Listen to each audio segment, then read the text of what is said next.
कार्यक्रमांचा जो रिझल्ट आहे तो अगदी वेळेवर माझ्या सुद्धा हातात पहिली यांच्याकडे दिला होता आणि अगदी संध्याकाळी 4 वाजता दिलेला आहे.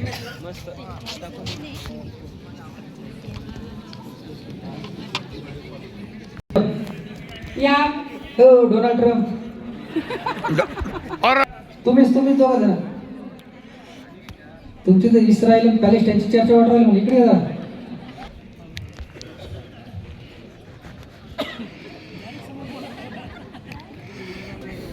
गेलेल्या क्षणांसाठी झुरत बसण्यापेक्षा समोर आलेलं आयुष्य हसत जगावं अशा विचारांनी समृद्ध असलेलं सदाबहार व्यक्तिमत्व म्हणजे आपल्या सर्वांचे प्रतिनिधित्व करत असलेले आपल्या सर्वांचे लाडके लोकप्रिय कर्तव्यदक्ष साहेब सन्माननीय खरात साहेब यांच्यासाठी मला असं वाटतं जोरदार आपण टाळ्या वाजवाव्यात.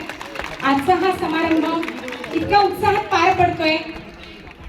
कात टाकून पुन्हा एकदा नव्यानं उभारी घेऊया, पुन्हा एकदा उडूया आणि चिमुकल्यांना सुद्धा घडवूया.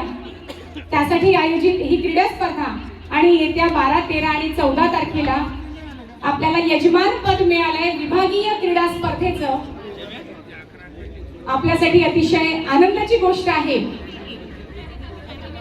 खरं तर कितीही मोठा पाठिंबा असला तरी यशस्वी शेवटी तोच होतो ज्यांच्यात असते जिंकण्याची हिंमत, लढण्याची ताकद.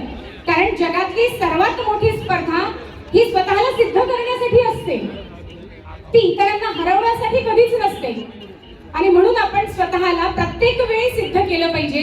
संधी मी ज्याप्रमाणे आधी म्हटलंय, संधी ही एकदाच दार ठोठावते. त्या संधीचं सोनं करायचं की तिला माघारी पाठवायचं हे केवळ आपल्या हातात आहे. पुन्हा एकदा सर्व विजेत्यांचं अभिनंदन. आणि जे हरले त्यांना हरलेले आपण म्हणू नये, पण त्यांना सुद्धा शुभेच्छा देऊया कारण तेही स्पर्धक म्हणून जिंकलेलेच आहेत.